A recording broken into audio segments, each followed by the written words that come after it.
Assalamualaikum warahmatullahi wabarakatuh. Perkenalkan, nama saya Rizky Subagia, NIM 211223010. Saya dari kelompok 2. Baik, di sini saya sebagai pembawa materi pertama dalam bab 11 masalah kependudukan dan ketenagakerjaan. Poin yang saya ingin bahas di sini adalah poin 1 dan poin 2-nya. Poin 1 yaitu pertumbuhan penduduk dan poin 2 yaitu struktur umur dan penyebaran penduduk. Baik, langsung saja kita masuk ke materinya. Pertumbuhan penduduk.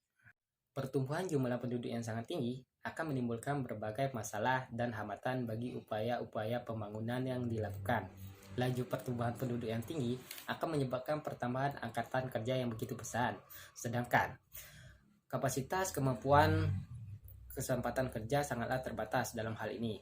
Di sisi lain, kualitas SDM yang rendah sangatlah mempengaruhinya, yang mana SDM yang rendah dan sempitnya kesempatan kerja merupakan akar permasalahan kemiskinan.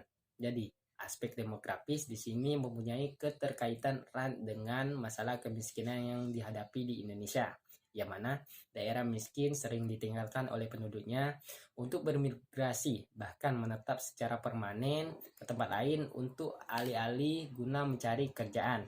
Sebagai akibatnya, pertumbuhan penduduk akan memicu masalah lain seperti struktur umur muda, jumlah pengangguran yang semakin lama semakin tinggi, urbanisasi, dan lain sebagainya. Materi selanjutnya yaitu struktur umur dan persebaran jumlah penduduk. Apa itu struktur umur? Apa itu persebaran jumlah penduduk?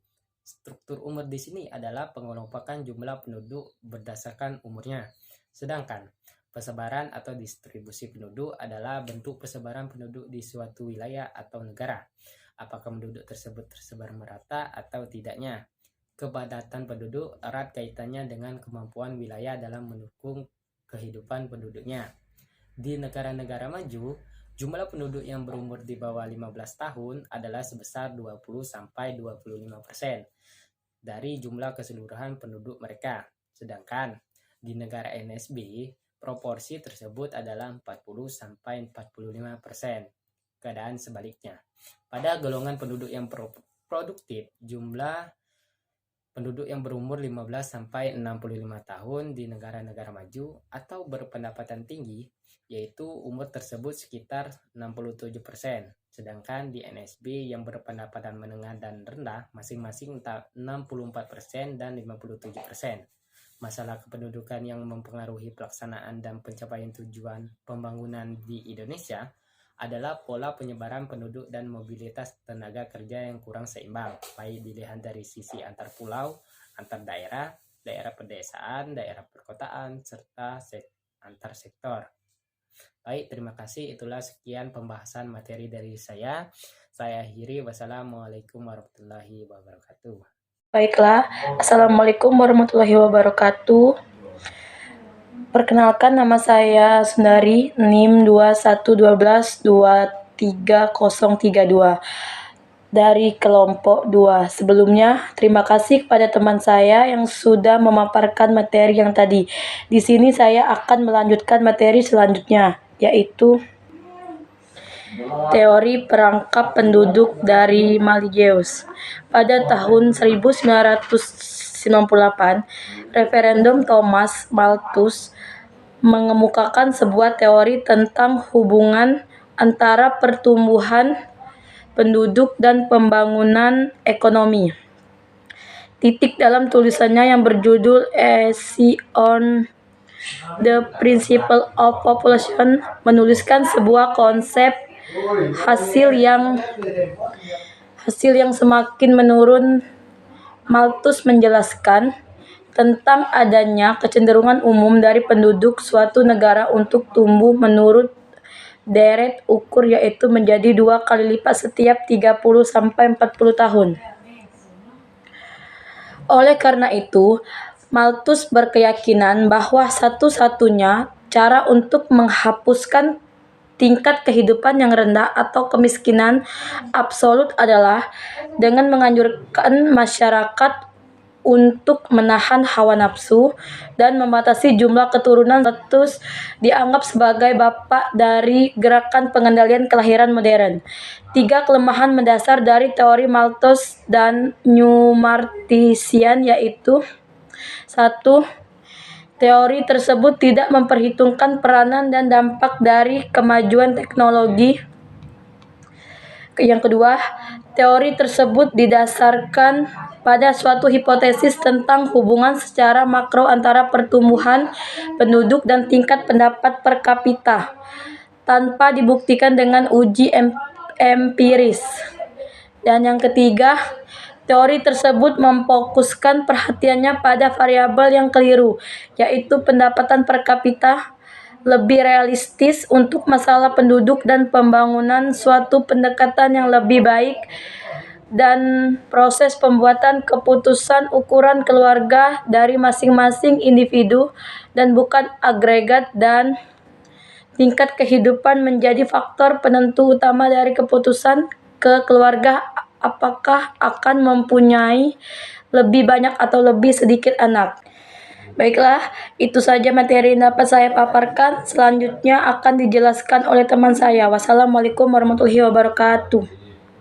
Assalamualaikum warahmatullahi wabarakatuh. Perkenalkan, nama saya Siti Mufidah Salsabila. Saya dari kelompok 2. Di sini saya akan melanjutkan tentang mengenai teori transisi kependudukan. Di sini teori transisi kependudukan atau demografi transition berusaha untuk menjelaskan 3 tahap, yaitu perkembangan kependudukan berdasarkan pengalaman dari negara-negara maju sebelum adanya modernisasi perekonomian. Negara-negara tersebut selama beradab-abad lamanya mengalami pertumbuhan penduduk yang sangat lambat karena laju tingkat kelahiran hampir sama dengan laju tingkat kematian. Fase inilah yang dikenal sebagai 1. Teori transisi kependudukan 2 tahap mulai terjadi pada saat terjadi modernisasi atau perbaikan kesehatan masyarakat, berpendapatan yang lebih tinggi, kualitas makan yang lebih baik, yang pada akhirnya menyebabkan penurunan tingkat kematian, dan secara perlahan menaikkan tingkat harapan hidup yang semula di bawah 40 menjadi lebih dari 60 tahun. Namun demikian, penurunan tingkat kematian tidak secara langsung diikuti oleh penurunan tingkat kelahiran. Akibatnya perbedaan pertumbuhan antara tingkat kelahiran yang sangat tinggi dan tingkat kematian yang menurun menyebabkan pertumbuhan penduduk menjadi sangat tinggi dibanding pada abad sebelumnya. Oleh karena itu, tahap ini menandai dimulainya transisi penduduk, yaitu transisi dari pertumbuhan penduduk yang stabil dan lambat ke pertumbuhan yang cepat. Tahap 3 terjadi pada saat kekuatan-kekuatan dan pengaruh-pengaruh modernisasi dan pembangunan menyebabkan tingkat kelahiran menurun seimbang dengan tingkat kematian, sehingga pertumbuhan penduduknya mulai kecil dan bahkan tidak tumbuh sama sekali. Baik, sekian dari saya. Terima kasih. Wassalamualaikum warahmatullahi wabarakatuh. Assalamualaikum warahmatullahi wabarakatuh. Perkenalkan, nama saya Rada Julia Sapitri, NIM 21122309. Di sini saya akan melanjutkan penjelasan dari teman saya, yaitu tentang migrasi dan pembangunan. Migrasi internal dikenal sebagai suatu proses yang alamiah, di mana surplus tenaga kerja secara perlahan ditarik dari sektor tradisional di perdesaan untuk memenuhi kebutuhan tenaga kerja bagi pertumbuhan industri di perkotaan. Proses tersebut dianggap bermanfaat secara sosial karena sumber daya manusia berpindah dari lokasi di mana produk sosial marginalnya sering dianggap sama dengan nol ke tempat-tempat di mana produk marginal tersebut tidak hanya positif namun juga tumbuh dengan cepat sehingga akibat dari proses akumulasi modal dan kemajuan teknologi. Migrasi juga sering dianggap sebagai suatu proses yang dapat menghilangkan ketidakseimbangan struktural antara desa kota dengan 2 cara. Yang pertama, ada sisi penawaran. Migrasi internal yang tidak berprofesional akan menaikkan tingkat pertumbuhan pencari kerja di perkotaan sehubung dengan adanya pertumbuhan penduduk perkotaan karena proporsi dari penduduk usia muda yang berpendidikan cukup baik mendominasi arus migrasi ini. Kehadiran penurunan jumlah sumber daya manusia di pedesaan. Kedua, dari sisi permintaan, penciptaan lapangan kerja di perkotaan relatif lebih sulit daripada penciptaan lapangan kerja di pedesaan, karena sektor industri cenderung membutuhkan sumber daya komplementer. Di sisi lainnya, adanya kenaikan penawaran atas tenaga kerja yang begitu cepat dan pertumbuhan permintaan yang sangat lambat, cenderung untuk mengubah masalah ketidakseimbangan tenaga kerja dalam jangka pendek menjadi surplus tenaga kerja di daerah perkotaan dalam jangka yang panjang. Migran dan karakter para migrasi. Migrasi merupakan perpindahan penduduk dari suatu daerah tertentu ke daerah lainnya. Migrasi dipengaruhi oleh banyak faktor dan kompleks, karena pemikiran merupakan suatu proses memilih yang mempengaruhi individu-individu dengan karakter-karakter ekonomi, sosial, pendidikan, demokratis tertentu. Maka pengaruh-pengaruh ekonomis dan non-ekonomis tersebut dapat berbeda-beda, tidak hanya antar negara dan wilayah, namun juga di dalam daerah geografis dan penduduk tertentu. Yang pertama, karakteristik demografi. Para migran di perkotaan NSB pada umumnya berusia antara 15-24 tahun. Proporsi migran wanita tampaknya lebih cenderung untuk meningkatkan semakin luasnya kesempatan-kesempatan mereka untuk bersekolah. Yang kedua, karakteristik pendidikan. Salah satu temuan dari studi-studi tentang pemikiran adalah adanya korelasi yang positif antara kesempatan memperoleh pendidikan dan migrasi. Yang ketiga, karakteristik ekonomi. Proporsi migran terbanyak adalah kaum miskin yang tidak memiliki tanah dan juga tidak mempunyai keterampilan. Teori Lewis dan kritik terhadapnya. Dalam model lebih ekonomian dibagi menjadi dua sektor, yaitu satu, sektor tradisional yang ditandai oleh produktivitas tenaga kerja yang sangat rendah atau bahkan nol. Yang kedua, sektor modern, di mana tenaga kerja di sektor substansi berpindah secara perlahan. Migrasi Tudaru diawali dari asumsi bahwa migrasi sering kali dipicu oleh sebuah fenomena ekonomi modal terbaru, merumuskan bahwa migrasi perkembangan karena adanya perbedaan-perbedaan antara pendapatan yang diharapkan dan yang terjadi di perdesaan dan di perkotaan. Asumsi dasar yang digunakan adalah bahwa para migran memperhatikan berbagai kesempatan kerja yang tersedia bagi mereka dan memilih salah satu yang dapat memaksimalkan manfaat yang mereka harapkan dari migrasi tersebut. Secara singkat, dapat kita simpulkan bahwa teori modernisasi mempunyai 4 karakteristik umum, yaitu 1. Migrasi seringkali lebih didorong oleh pertimbangan-pertimbangan ekonomi yang rasional. Yang kedua, keputusan untuk migrasi lebih bergantung pada perbedaan upah real yang diharapkan daripada terjadinya antara desa dan kota, di mana perbedaan yang diharapkan itu ditentukan oleh interaksi antara dua variabel. Yang ketiga, kemungkinan untuk memperoleh pekerjaan di perkotaan berhubungan terbalik dengan tingkat pengangguran di perkotaan. Keempat, tingkat migrasi yang melebihi tingkat pertumbuhan kesempatan kerja di perkotaan sangat mungkin terjadi. Pada situ saja penjelasan dari saya, selanjutnya akan dijelaskan oleh teman saya. Assalamualaikum warahmatullahi wabarakatuh. Perkenalkan, nama saya Radika Altasari, NIM 211223021. Di sini saya akan menjelaskan tentang pengangguran dan pembangunan pertumbuhan. Ekonomi dan pengangguran memiliki hubungan yang erat karena penduduk yang bekerja berkontribusi dalam menghasilkan barang dan jasa, sedangkan pengangguran tidak memberikan kontribusi. Dengan pertumbuhan ekonomi yang berkualitas diharapkan mampu menyelesaikan masalah pengangguran dan kemiskinan. Macam-macam pengangguran. Menurut Edgar Edwards 1974, untuk melakukan pengelompokan terhadap jenis-jenis pengangguran perlu memahami dimensi-dimensi berikut ini. Yang pertama, waktu banyak di antara mereka yang ingin bekerja lebih lama, misalnya jam kerjanya per hari, per minggu, atau per tahun. 2. Intensitas pekerja yang berkaitan dengan kesehatan dan gizi makan. 3. Produktivitas, kurangnya produktivitas sering kali disebabkan oleh kurangnya sumber daya komplementer dalam melakukan pekerjaan, meskipun hal-hal tersebut merupakan dimensi yang paling nyata bagi seorang untuk dapat bekerja secara efektif. Namun beberapa faktor lain seperti motivasi sikap dan hambatan-hambatan budaya juga harus turut diperhatikan. Berdasarkan beberapa kriteria tersebut, Edward membagi 5 jenis pengangguran, yaitu pertama, pengangguran terbuka. Baik sukarela, mereka yang tidak mau bekerja karena mengharapkan pekerjaan yang lebih baik, maupun secara terpaksa, mereka yang mau bekerja namun tidak memperoleh pekerjaan. Kedua, setengah menganggur, yaitu mereka yang bekerja lamanya hari Minggu atau musiman, kurang dari yang mereka mampu kerjakan.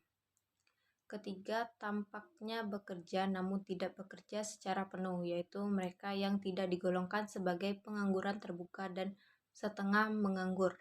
Yang termasuk di sini adalah satu, pengangguran tidak kentara, yaitu para petani yang bekerja di ladang selama sehari penuh, padahal mereka itu sebenarnya tidak memerlukan waktu selama sehari penuh. Kedua, pengangguran tersembunyi, yaitu orang yang bekerja tidak sesuai dengan tingkat atau jenis pendidikannya. Ketiga, pensiun lebih awal. Fenomena ini merupakan kenyataan yang terus berkembang di kalangan pegawai pemerintah. Di beberapa negara, usia pensiun dipermudah sebagai alat untuk menciptakan peluang bagi kaum muda untuk dapat menduduki jabatan di atasnya. 4. Tenaga kerja yang lemah, yaitu mereka yang mungkin bekerja full time namun intensitasnya lebih lemah karena kurang gizi atau penyakit. 5. Tenaga kerja yang tidak produktif, yaitu mereka yang mampu untuk bekerja secara produktif namun karena sumber daya komplementernya kurang memadai, maka mereka tidak dapat menghasilkan sesuatu yang baik. Selanjutnya yaitu hubungan antara pengangguran, kemiskinan, dan distribusi pendapatan. Ada hubungan yang antara tingginya tingkat pengangguran, luasnya kemiskinan, dan distribusi pendapatan yang tidak merata bagi sebagian besar mereka yang tidak mempunyai pekerjaan tetap atau hanya bekerja paruh waktu, selalu berada di antara kelompok masyarakat yang sangat miskin. Mereka yang bekerja dengan bayaran tetap di sektor pemerintah dan swasta biasanya termasuk di antara kelompok masyarakat kelas menengah ke atas.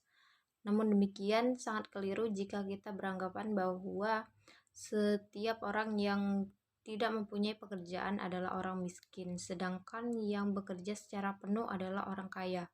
Karena kadangkala ada juga pekerjaan di kota yang tidak bekerja secara sukarela karena mencari pekerjaan yang lebih baik dan lebih sesuai dengan tingkat pendidikannya. Salah satu mekanisme pokok dalam mengurangi kemiskinan dan kepincangan distribusi pendapatan di NSB adalah dengan memberikan upah yang memadai dan menyediakan kesempatan-kesempatan kerja bagi kelompok masyarakat miskin. Selanjutnya, hubungan antara pengangguran dan pertumbuhan ekonomi. Secara teoritis, pertumbuhan ekonomi dan pengangguran memiliki hubungan yang erat. Pertumbuhan ekonomi yang tinggi akan menciptakan sebuah skema pengurangan angka pengangguran. Pertumbuhan ekonomi yang tinggi diharapkan akan menciptakan pertumbuhan output sehingga dibutuhkan banyak tenaga kerja yang mengejar kapitalitas output yang meningkat itu. Studi yang dilakukan oleh ekonomi Arthur Okun mengindikasikan adanya hubungan negatif antara pertumbuhan ekonomi dengan pengangguran. Semakin tinggi tingkat pertumbuhan ekonomi, maka semakin rendah tingkat penganggurannya, dan sebaliknya. Besarnya potensi permasalahan sosial dan ekonomi yang dapat terjadi mengikuti rendahnya daya serap tenaga kerja, antara lain 1. Rendahnya kualitas pendidikan dan kesehatan masyarakat. 2. Rendahnya kemampuan daya beli masyarakat. 3. Meningkatnya jumlah pengangguran. 4. Meningkatnya arus migrasi dari desa ke kota. 5. Adanya ketimpangan pertumbuhan ekonomi antara wilayah. Pada akhirnya, dampak ekonomi dari rendahnya daya serap tenaga kerja dapat mereduksi daya beli masyarakat karena banyak masyarakat yang menganggur sehingga mereka tidak mempunyai pendapatan untuk konsumsi. Menurut teori ekonomi terapi, untuk mengatasi persoalan pengangguran dan kemiskinan adalah dengan menciptakan pertumbuhan ekonomi yang berkualitas dan berkesinambungan. Yang dimaksud dengan pertumbuhan ekonomi yang berkualitas adalah pertumbuhan ekonomi yang mampu menyediakan kesempatan kerja yang cukup besar, yaitu pertumbuhan ekonomi yang dipicu oleh banyaknya investasi yang bersifat padat tenaga kerja, bukan yang bersifat padat modal. Assalamualaikum warahmatullahi wabarakatuh. Perkenalkan, nama saya Beras Sandu, NIM 21122303 dari kelompok ULA. Baiklah, di sini saya akan menjelaskan materi sekilas tentang migrasi penduduk di Indonesia. Migrasi penduduk merupakan bagian internal dari proses pembangunan secara keseluruhan. Migrasi telah menjadi penyebab dan penerima dampak dari perubahan dalam struktur ekonomi dan sosial suatu daerah. Pembangunan ekonomi memang akan selalu mendorong terjadinya migrasi dan perpindahan penduduk. Penduduk akan berpindah menuju tempat yang menjanjikan kehidupan yang lebih baik bagi diri maupun keluarganya, yang tidak lain adalah tempat yang lebih berkembang secara ekonomi dibandingkan dengan tempat asalnya. Migrasi penduduk dan kebijakan ekonomi makro. Sejak rezim pemerintah Orde Baru secara resmi berkuasa, paling tidak terdapat 3 pola kebijakan ekonomi makro yang mempengaruhi persebaran dan migrasi penduduk di Indonesia. Yang pertama, strategi makro ekonomi yang dijalankan antara tahun 1967 sampai 1080-an cenderung bersifat Jawa sentris. Di Indonesia telah memicu terjadinya polarisasi ekonomi yang terpusat di beberapa kota sentral di Pulau Jawa. Yang kedua, sementara itu program transmigrasi yang secara besar-besaran diterapkan pemerintah Orde Baru selama dekade 90-an juga telah mempengaruhi pola distribusi penduduk, terutama proses urbanisasi di Pulau Jawa. Pada masa tersebut, transmigrasi adalah salah satu bagian dari migrasi.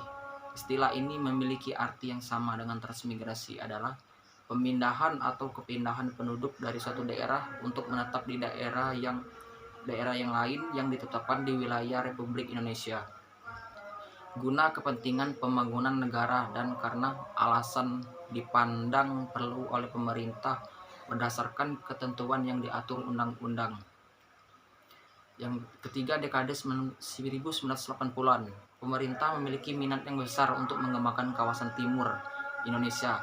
Investasi pemerintah di kawasan ini telah meningkat dari 26% pada tahun 1993 menjadi 27,6% dari total investasi pemerintah seluruh pada tahun 1998. Yang kedua yaitu migrasi penduduk dan fenomena urban bias.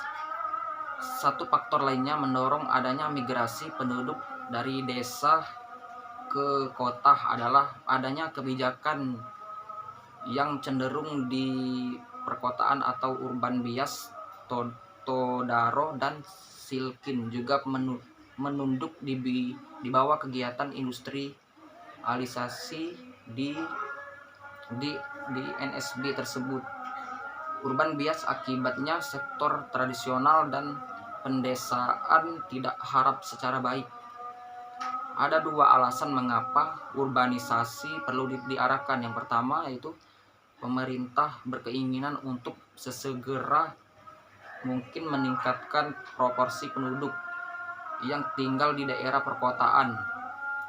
Hal ini berhubungan dengan adanya kenyataan bahwasanya meningkatnya penduduk di daerah perkotaan akan berkaitan erat dengan meningkatnya pertumbuhan ekonomi suatu negara. Yang kedua, terjadinya tingkat urbanisasi yang berlebihan atau tidak terkendali dapat menimbulkan berbagai permasalahan pada penduduk itu sendiri.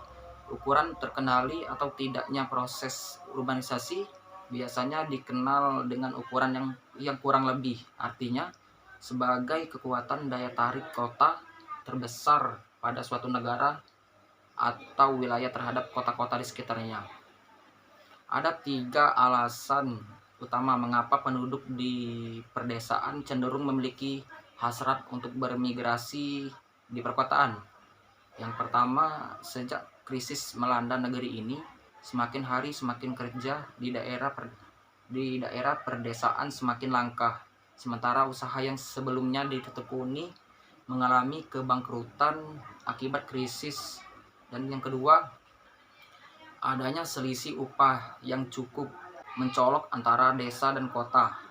Hal tersebut salah satu tercermin pada perbedaan UMR antara daerah pinggiran dan daerah pusat kegiatan ekonomi. Yang ketiga, di luar faktor ekonomi. Alasan yang cukup dominan mendorong penduduk desa untuk mengatasi ke kota adalah karena masalah keluarga atau sesuatu hal yang sifat personal. Urbanisasi yang berlebih perlu dikendalikan agar tidak berkembang makin liar dan semakin membebani kota-kota tujuan kaum migran. Salah satu fenomena yang cukup menarik untuk dicermati adalah adanya proses modernisasi pertanian tanpa disadari. Adanya modernisasi di bidang pertanian malah akan mengurangi kesempatan kerja di sektor tersebut. Untuk mengatasi permasalahan urbanisasi yang berlebih di daerah perkotaan, rasanya sangat tidak adil jika para migran dan pada awalnya terkonsentrasi di bidang sektor informal. Perkotaan hanya diperlukan sebagai pengganggu keindahan ketertiban kota. Namun di luar itu semua, satu solusi yang dibutuhkan untuk memecahkan permasalahan urbanisasi yang kian kompleks adalah adanya kerangka kebijakan makro di tingkat regional atau mempercepat pembangunan kota-kota sekunder agar mampu menyediakan lapangan kerja bagi penduduk desa yang berkeinginan mengadu nasib akibat keterbatasan kesempatan kerja di daerah asalnya. Pada umumnya, para migran kurang mempunyai bekal keterampilan sehingga perlu ada semacam lembaga-lembaga memberi bekal keterampilan bagi penduduk usia kerja agar tanpa harus bermigrasi mereka dapat mengembangkan usaha di daerah asalnya sesuai dengan keterampilan dan kondisi ekonomi di daerah asalnya. Baiklah, batas di sini penjelasan saya akhiri. Wabillahi taufiq wal hidayah. Wassalamualaikum warahmatullahi wabarakatuh.